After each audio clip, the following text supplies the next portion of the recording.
Tama tersenyum sedikit, menatap 8 pembunuh yang menyelinap dalam kegelapan, dan berkata, tidak perlu pergi ke pangkalan mereka untuk saat ini, dan sekarang petunjuk dari 6 pesawat ini merupakan keuntungan besar bagi kita. Selama kita tidak melawan gagasan 6 pesawat ini, jangan ikuti 6 pesawat ini ke pangkalan mereka. Mereka tidak akan menyadari bahwa 6 pesawat yang bermasalah. Tama tahu betul, bahkan jika dia mengambil 8 pembunuh ini di Bergen dan membunuh mereka, Joshua dapat terus membuat keributan di pesawat itu. Lagi pula, selama itu terbang keluar, bahkan jika itu tidak dapat menerima siapapun, itu pasti akan kembali. Mungkin itu benar-benar dapat menemukan beberapa informasi. Namun, Tama tidak berencana untuk melakukan apapun terhadap 6 Boeing 777 milik Yuantai International Express untuk saat ini. Dia berkata kepada Joshua, menurut pendapat saya, 6 Boeing 777 ini setara dengan 6 saluran telepon yang telah diekspos musuh tetapi masih belum diketahui. Ini seperti kode komunikasi yang dipecahkan oleh musuh selama perang. Menyadari bahwa kata sandi komunikasi telah diuraikan, kita akan terus menggunakan kata sandi ini, agar kita dapat mengetahui tindakan spesifik pihak lain tanpa ada kontak dengan mereka.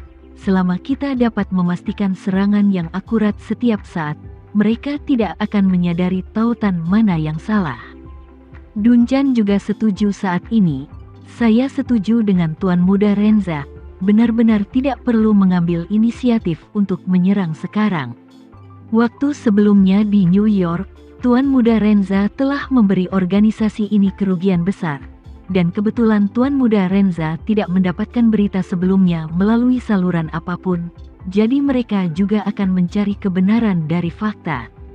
Alasan kegagalan terakhir bukan karena paparan awal, tetapi karena lawan terlalu kuat. Jika Tuan Muda Renza dapat mengulangi trik lamanya kali ini, itu hanya akan membuat para manajer organisasi ini curiga bahwa kekuatan mereka tidak mengikuti perkembangan dunia luar. Tetapi mereka tidak akan pernah membuat mereka berpikir bahwa saluran transportasi mereka telah terbongkar. Kita masih bisa menggunakan petunjuk dari 6 pesawat ini untuk terus menembak mereka secara akurat di masa depan. Datanglah beberapa kali lagi. Saya khawatir mereka akan membuat mereka meragukan hidup mereka. Tama tersenyum. Detektif Duncan Allen dan saya telah memikirkannya bersama-sama. Sekarang saya hanya ingin mengikuti petunjuk ini dan mengambil kesempatan untuk mengajari mereka beberapa pelajaran lagi. Begitu mereka sering menghadapi kegagalan penghancuran kelompok, mereka tidak hanya akan meragukan hidup mereka tetapi juga akan kurang percaya diri dan dibatasi untuk waktu yang lama di masa depan. Saat berkata, ekspresi Tama membeku, dan berkata dengan dingin, meskipun saya belum pernah melihat apa yang disebut bos mereka, tapi dari pernyataan si 47 Mei, tidak sulit untuk menganalisis karakter orang ini. Orang ini pasti sangat percaya diri dan sombong. Dan karena kekuatannya memang cukup kuat, dia pastinya jarang mengalami kekalahan. Jadi sebelum bertemu dengannya, saya ingin orang yang sangat sombong ini dipaksa untuk menyadari kebenaran yang nyata, yaitu ada orang di luar orang, dan ada surga di luar surga. Perang psikologis selalu menjadi poin yang sangat penting bagi Tama. Saat ini, meskipun dia masih kurang memahami organisasi misterius ini, dia telah memutuskan untuk bermain dengan organisasi ini secara perlahan. Pertama, biarkan pengendali di belakang organisasi ini runtuh, dan kemudian meratakan organisasi ini sepenuhnya. Pada saat ini, 8 pembunuh dengan senjata dan peluru tajam masih menyelinap dengan berjalan kaki dalam kegelapan. Kecepatan serangan orang-orang ini cukup cepat, dan mereka hampir tidak mengeluarkan suara. Dapat dilihat bahwa kekuatan orang-orang ini cukup mengesankan. Jika senjata dikesampingkan, kekuatan pribadi mereka jelas jauh lebih kuat daripada si 47 Mei dan yang lainnya. Meskipun mereka tidak berlatih seni bela diri, kekuatan mereka tidak kalah dengan prajurit bintang 6. Tama mengikuti mereka beberapa ratus meter jauhnya dan mengikuti mereka mendaki bukit yang relatif landai.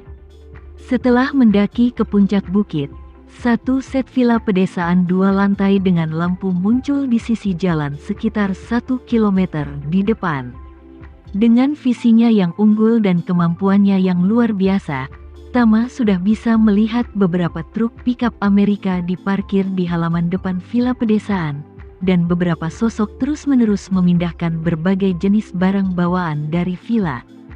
Semuanya tampak sedikit terburu-buru. Pada saat yang sama, 8 pembunuh juga secara bertahap melambat. Setelah mereka berkomunikasi dengan gerak tubuh, 8 orang dibagi menjadi 2 kelompok, 3 dari mereka tetap di tempat, dan 5 lainnya dengan cepat berputar ke sisi lain villa. Berencana menyerang dari kiri ke kanan. Orang-orang di luar villa yang sibuk memindahkan barang, tidak tahu apa-apa tentang musuh yang sudah dekat.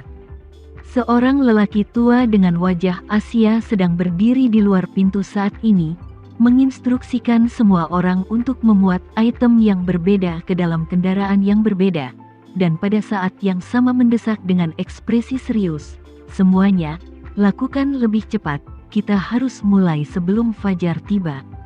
Pada saat ini, masih ada lebih dari 1 jam tersisa sebelum fajar. Orang tua itu melihat waktu, dengan cemas kembali ke villa, mengetuk ringan pintu ruang kerja di lantai pertama, dan berkata dengan hormat, "Nona." Suara seorang gadis yang sangat muda, bahkan seorang gadis kecil yang belum dewasa datang dari dalam. "Masuklah." Orang tua itu berkata dengan hormat, "Nona." Setelah berbicara, dia dengan lembut membuka pintu.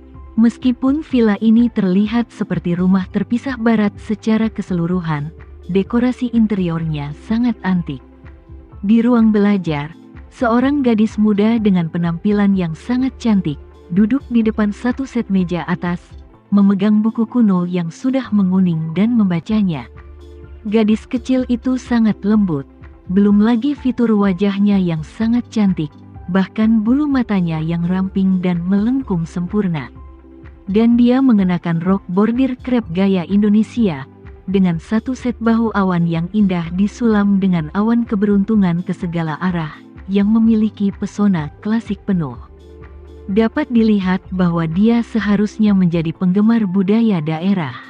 Saat lelaki tua itu memasuki pintu, gadis itu meletakkan buku di tangannya, menatap lelaki tua itu dan bertanya, "Apakah kamu sudah mengemas semuanya?" "Belum, Nona. Tapi kita pasti akan berangkat sebelum fajar." Gadis itu tampak sedikit tertekan dan menghela nafas. "Kenapa kamu tidak membawa porselen biru dan putih itu? Aku malu untuk mengatakannya. Jika bukan karena obsesiku pada hal-hal ini, kita tidak akan berada dalam bahaya bocor." Pria tua itu tersenyum sedikit dan berkata, "Nona, mereka semua adalah favoritmu, dan tidak butuh waktu lama untuk mengemasnya, jadi tidak akan menunda waktu yang Anda tetapkan." "Oke." Gadis itu mengangguk ringan. Dengan sedikit melankolis, dia berkata, "Aku benar-benar tidak ingin berada di sini. Aku khawatir aku tidak akan memiliki kesempatan untuk kembali." Orang tua itu dengan cepat menghibur, "Nona, ketika Anda menetap di tempat baru, yang lama pasti akan membantu Anda. Anda dapat membangun pertanian baru, dan jika Anda menyukainya, tidak apa-apa untuk mereproduksi tampilan tempat ini satu persatu." "Oke." Gadis itu tersenyum sedikit dan berkata, "Kalau begitu lain kali aku akan mencoba memelihara beberapa ekor sapi Jersey. Aku merasa sapi-sapi itu kecil, naif, dan sangat lucu." Pria tua itu mengangguk dan tersenyum. "Oke, tunggu. Ketika Anda tiba di timur jauh Rusia, kalau begitu kita pasti akan memelihara beberapa sapi Jersey terbaik untukmu." Gadis itu tersenyum. "Aku hanya tidak tahu apakah iklimnya cocok di sana." Pria tua itu tersenyum dan berkata, "Seharusnya tidak ada masalah. Tunggu musim dingin datang. Simpan saja ternak di dalam rumah, selama Anda menyiapkan pakan ternak. Oke, gadis itu mengangguk dan berkata, aku gelisah selama 2 hari terakhir, aku akan membuat ramalan lain.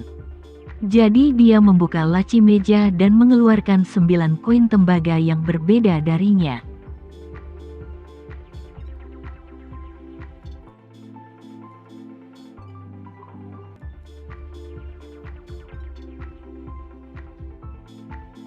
Sekian dulu ya video kali ini, kita lanjutkan lagi videonya di lain waktu.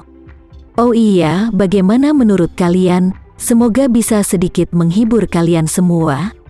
Untuk teman-teman yang baru nonton, jangan lupa subscribe ya, hehehe. Dan kalau teman-teman ada yang ingin gabung langganan, bisa langsung gabung saja untuk dapat fitur yang menarik dan sedikit membantu Mimin. Terima kasih banyak sudah menonton, sampai jumpa lagi, bye.